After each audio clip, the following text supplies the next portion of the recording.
and Sarah are very energetic, very social, very engaging young ladies, very involved in the community, very inquisitive. There's so much to them. And so when we got to the adult age, we selected Cardinal Cushing's adult program, which work hard to get them in the community and fulfill their goals.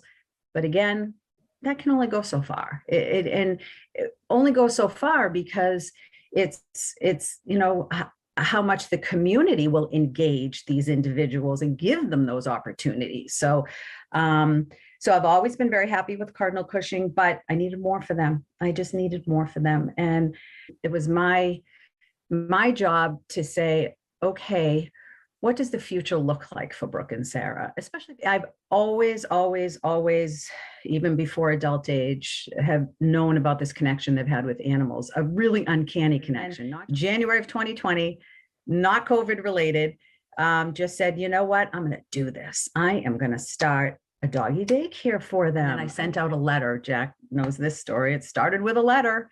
I just drafted this letter to family, friends, everybody in my address book, and just said, it was a beautiful picture of me, the girls, our two dogs, our two cats at the time. And we were sitting on the couch. It was a Christmas photo. And I said, to all my friends and family, we are going to do this. We are going to start a doggy daycare. And it's an unusual situation in person-centered planning to start that focused already. Here's what we want to do. So right. Deb invited me to be the facilitator, or I like to call it conductor, actually. Okay. With an orchestra, right? Is that all the people who know Brooke and Sarah well, family, friends of the family, extended family, workers in the day program, workers who know them in other ways. And these people will be the ones who make the music. But the conductor still is not totally useless, that she or he will kind of set the tempo. And sometimes they'll give a cue. We'd like to hear from you, right? So what would we look at in this situation where Brooke and Sarah and Deb, their mom, had a very good idea that they were very agreed that that's the direction they wanted to go in. One question I asked everybody to talk about for, I don't know, 30, 40 minutes was what gift does Sarah bring to our world? And then what gift does Brooke bring to our world? On that, then we asked, what is Brooke's calling? If there is such a thing, that somebody is destined to be a certain person or a certain kind of person, then who is that? What is Brooke's calling? And then what is Sarah's calling? And the answers were not surprising, and they had to do with caring for animals and really love for animals, but also for the animals' owners. Okay? And yet, I think it was still worth asking, because everybody then who was in this planning process together, including some human service folks, but family, friends of the family, is really kind of deepening this. Oh, this is not just an interest. Yeah, this could be like a calling in life, couldn't it? It's not a question we usually ask about people with disabilities, but we did. And so we had to get to the how. So among the Sarah and Brooke, the two principals in the business, what would be their division of labor? Would there be something a little more concentrated here or there? Would it be equal? Also, there would be someone that DDS through the ARC would be able to have a part-time support worker to help get this rolling, right? And then, other things in the how that people thought, well, there's going to have to be somebody who would train them. I mean, they have a natural, beautiful way with dogs, but somebody, a professional dog trainer to do. So all the little tactical details, you might say, and getting a number of people who know and care about Brooke and Sarah to make proposals, possibilities, suggestions, or to weigh in on that really enriched the kind of planning that could go into it. I personally felt the person-centered planning process was so critical for me to hear what other people saw within my daughters, within us, within our idea. If it was validation. Mhm. It was a big validation for me. When I heard from other people, these gifts that they saw, even though I kind of knew those gifts were there, but now that other people saw those gifts, I needed to capitalize on that more, and not only that, but my girls, they said a lot of things during this person-centered planning that I didn't even think to ask them because I was on my mission. And my mission was to create this business for them.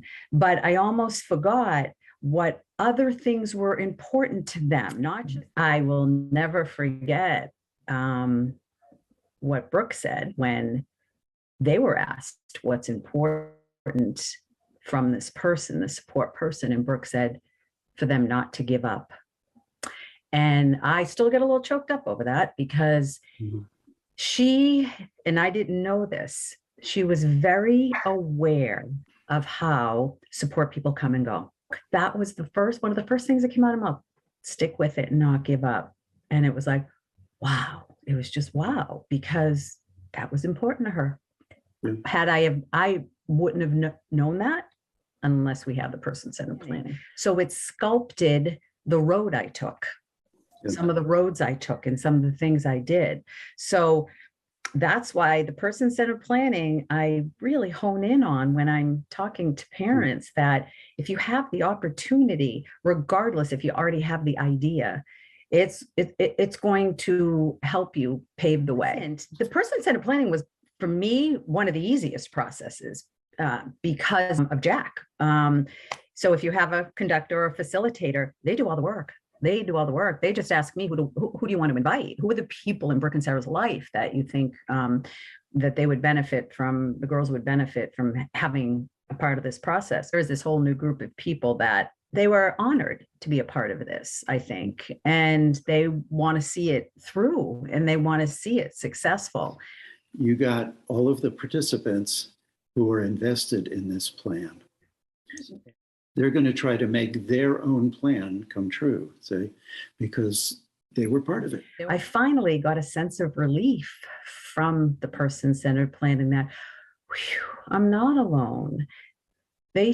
All these people around the girls see them just like I do, and see what they offer the world, I think. And so many of the decisions that I made and so much of where we are at right now is stemmed from that person-centered planning process that we had. It was within a few months, the business started and has been very successful. But we have 17 customers. We do have a wait list.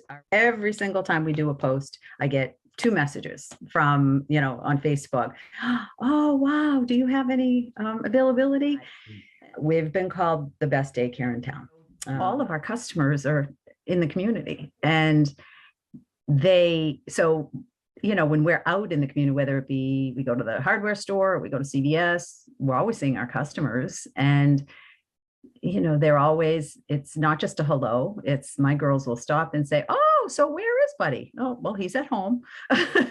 And, oh, how's he doing? We'll see. Is he coming Tuesday? Yeah, we'll see him on Tuesday.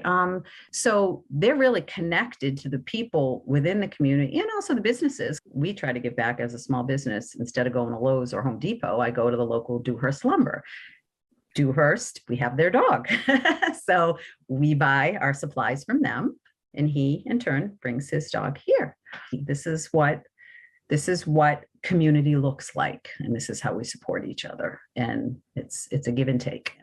It's so wonderful, like what we've done. It's better than I have ever imagined that it was going to be. We have hit all of our goals and have exceeded. When I say goals, I'm not talking, financial goals. I'm talking girls' goals. I'm talking the well-being.